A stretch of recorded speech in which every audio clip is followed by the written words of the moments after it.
Hi guys, welcome to Early Years Matters TV. So today I'm going to be talking about some pedagogical strategies in early childhood education. So in my last video, I spoke about what is pedagogy in early childhood education. If you have not watched the video, it's important that you keep up to date in relation to what pedagogy in early childhood is all about. So I'm going to leave the link down below to this video, to my previous video in relation to what pedagogy in early childhood is all about. But let me just give a quick recap. So in relation to pedagogy in early childhood education, so these are strategies, methods, approaches that early childhood educator or imagined early childhood educator implement to support the children's learning and development. So in your early childhood classroom, as an early childhood educator, you'll be working with some group of children. As an imagined early childhood educator, you're in teaching placement and you're going to be working with some group of children, maybe for a few weeks, maybe for a few months. And you need to have some pedagogy that you implement in your early childhood classroom to support the children's early and development. So now, let me talk about some of these pedagogy strategies. First, I'm going to talk about positioning. Yes, positioning is important in early childhood education. So positioning is in relation to how you position yourself. For instance, as an early childhood educator, as an imagined early childhood educator. For instance, if the children are painting, where are you going to position yourself? You need to position yourself where you can be able to support other children.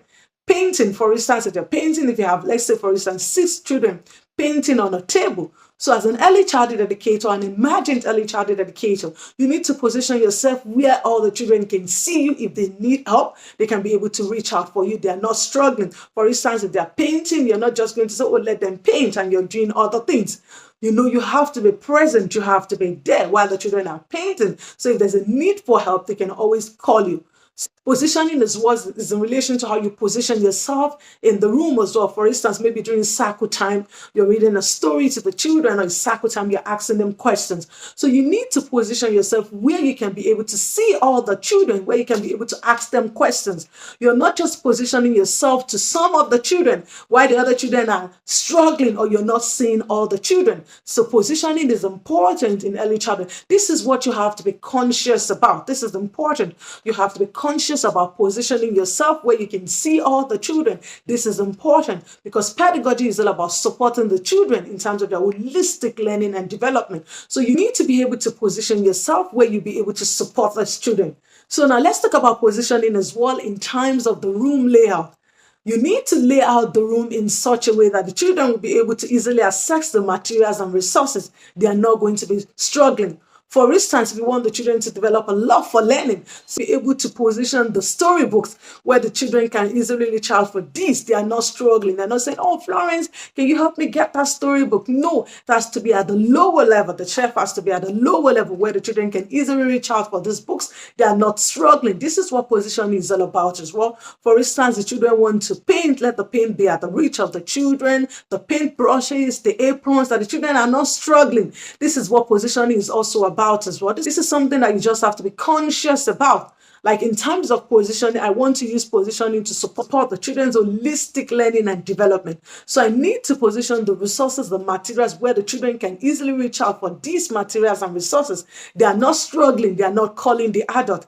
So this is one pedagogical strategy that you could use to support the children's holistic learning and development in your early childhood classroom. Now let's talk about questioning.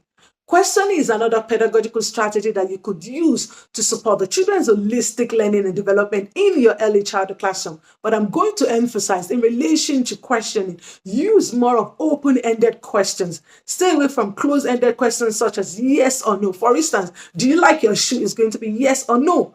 But if you ask the question of what do you like about your shoe, what do you like about your coat, they're going to tell you what they like about their coat.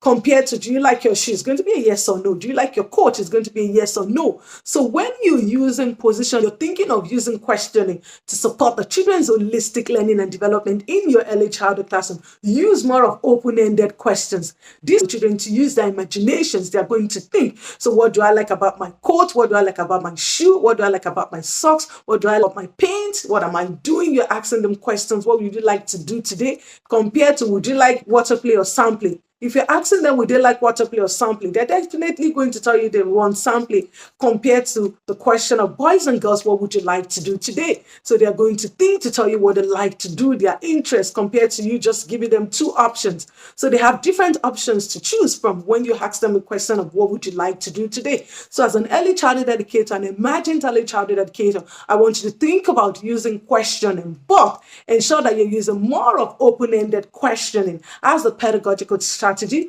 to promote the children's holistic learning and development.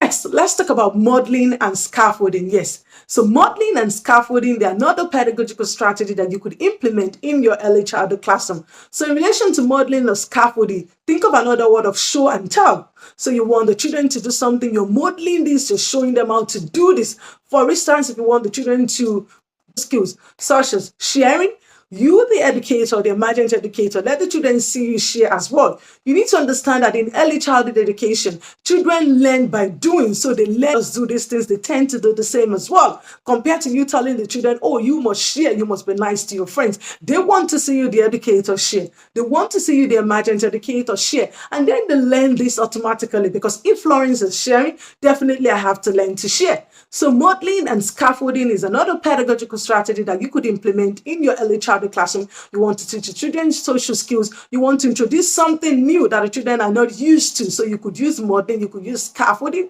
to show them how to do those things. Okay, boys and girls, we're going to teach you how to tie your shoelaces. So watch me tie my shoelaces. So you are modeling how to tie their shoelaces, and in return, they're doing this compared to you doing it for them. Oh, come here, I'll tie your shoelaces. I'll put on your coat for you. So you show them how to put them on. So boys and girls, watch me put on my coat now. Look at the way I'm going to zip my coat. So you're modeling this, you're scaffolding their learning, you're showing them how to put on their coat, you're showing them how to zip their coat, and in return, I'll tell you, they're definitely going to be able to do this.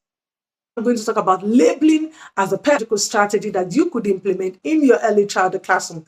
So when we talk about labeling, it's so simple. So it's just that you're labeling materials, you're labeling resources. For instance, in the book corner, you might just have storybooks, label it. So the children know that it's storybooks. They have a visual aid, so they know that definitely these are storybooks. You know, jigsaws, you're labeling this, you have visual aids. It could simple, for instance, in relation to labeling as well, it could be simple things such as having visual aids. You know, in early childhood, you have to keep it simple. So you could have a visual aid to show the children this is the book corner, this is the jigsaw area, this is the dress up area. So they have this label, this visual aids. So they know definitely if they're interested in storybooks, they know where to go to. There's a sign, there's a visual aids to show this. If it's a book corner, they know where to go to. If there's a dress, they know where to go to. So labeling is another pedagogical strategy that you could implement in your early childhood classroom to support the children's holistic learning and development. So as an early childhood educator, an emergent early childhood educator, so of all the pedagogical strategies which of these are you, which are in your early childhood classroom, and going forward, which one of these pedagogical strategies are you going to implement in your early childhood classroom? Leave this in the comment below. I'm definitely interested. And do not forget to subscribe to this channel. Subscription is free. And not just subscribe, turn on that notification bell so that whenever a new video is being dropped on this channel, you'll be the first person to be notified. And until I come your way next time, stay safe and mind yourselves for now. Bye.